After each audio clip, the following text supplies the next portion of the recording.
Hey guys, I've put together a brush pack for hard surface concepting. These are simple but effective brushes to help you generate design ideas in ZBrush. All these brushes work well either combined with each other or off on their own with other alphas or brushes. I'm quickly going to cover each and every one separately to show you how they work and how I use them, and maybe talk a little bit about my thought process behind them. So, time to jump in. Alright, so we're starting with Double Dot. This brush is one of my favorites because you can use it for basically every project. It's basically like a generic screw detail to use for all of your science fiction needs. So the general thing is it has a softer outer circle and a deeper inner circle that creates more depth and implies there's something more to your design. So it implies there's more layers to your design in a way. So you can use it like this. So I'll bring up Sentinel here.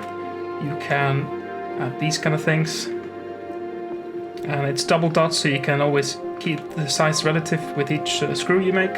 And you can see it has very nice depth, so you can see it from far away when you're doing like smaller details for your character. Next up is Softline, another favorite of mine. It has a very unique alpha that generates this kind of line. I just hold shift and drag it like this. You can see the line has hard edges on the outer ones and a soft fall off. So you can see here. So it can be used in so many detailing ways. You can just hold Alt like this and cut in. It has a very nice effect. I don't know, there's something about this brush that always kind of helps you mix and match a lot of stuff. You can also just use it on its own like this. And if I move to Sentinel, for example, you can just go anywhere. If I hold Shift and then drag, you can let go like this. And it just kind of mixes and matches with a lot of areas of the character in a nice way. So it has some nice lazy mouse functions, and cutting in and out just kind of allows you to generate a bunch of ideas really quickly, like this. Wow, what a facelift. Alright, next up is the chain brush, and this brush has backtrack enabled on it, and you can disable that in stroke menu, lazy mouse, and backtrack. And this one is very unique in a way. It has just a lot of details punched into it, so you can use it to guide the eye towards a detail group or just add it to the detail group itself. But it is very flexible along a bunch of lines like this. For example, you can see how it's nice to put it into areas that you can decorate it with, and you can just, on the character here, for example, you can put it on the front of him, like this, more like this maybe. So it can be ventilation, it can be whatever, and it can work in multiple ways, and it's just a very nice, simple, detail-heavy brush. So next up is the detail and the ramp brush. So the detail brush punches into your mesh, and it is at an incline, so like this. But because of the gradient of the alpha, it's kind of rough, so I recommend using a smooth brush to fix it. But I usually use this as a really small kind of detail. But you can always also mix it, you know, use Alt and mix it like this and create other details just with one simple brush. The ramp one acts like this, so it punches out of your mesh, and you can see like this, generates this kind of detail, so you can use it as a connecting two plates together, or just use it as a base for a lot of things. And you can also punch that one in, and you can do it again and again like this, and it's just nice to see how much like you can do with one or two of these brushes, kind of just using one brush, and you can generate one group of detail just really quickly. But you can see the difference with them too is the ramp one has like hard edges, while the detail one has soft edges. And if I bring up Sentinel here again, you can see here's the ramp one.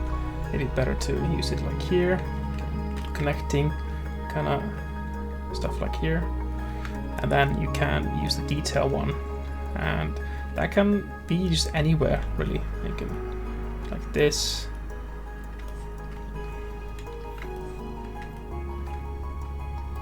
so really nice to jump in here. And the cool thing about these two brushes that I like a lot is that the incline and decline of it with the gradient of the alphas. So a lot of usability with these two brushes. Alright, next one is the half moon brush, and I call it the half moon brush because of the alpha. It looks like half moon.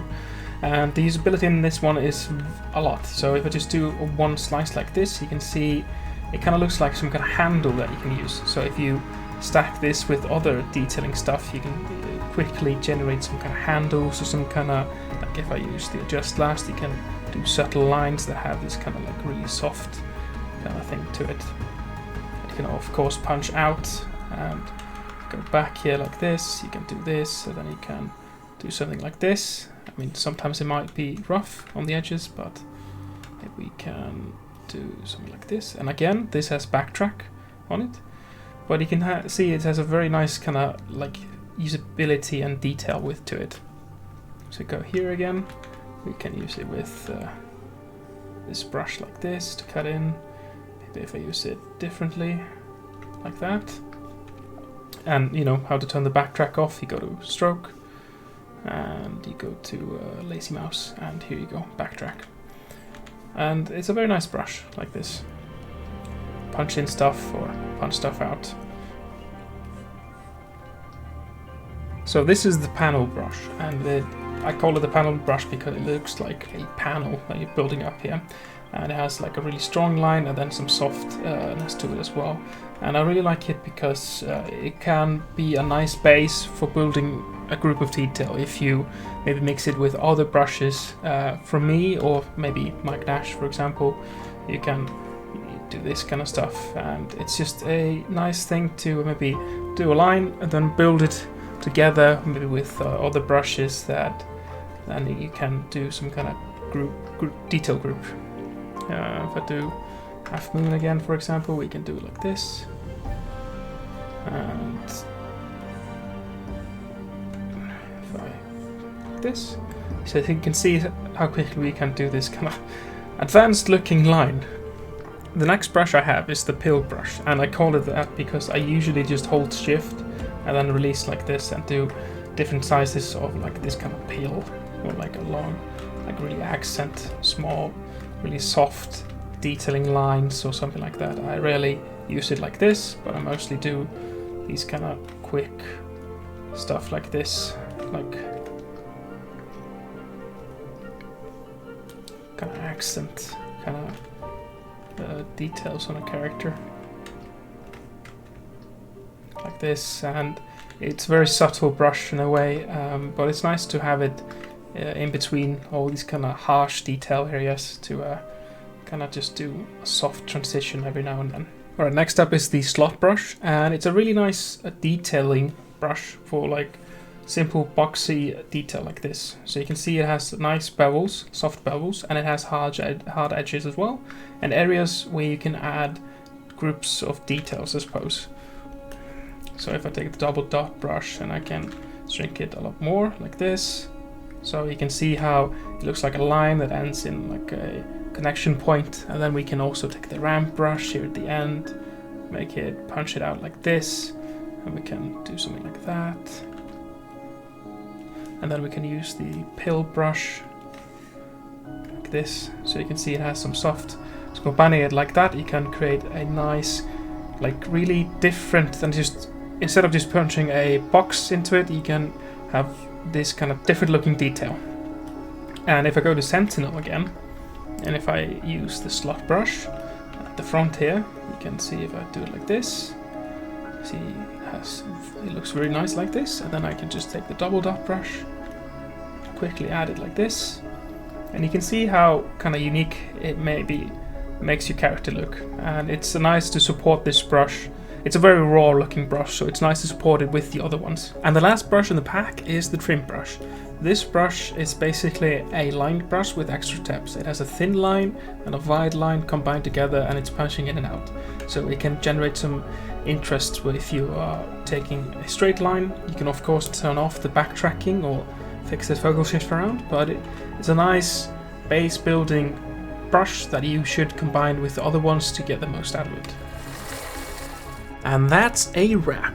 In the description, I will include a code to give you a 30% discount off the pack on ArtStation.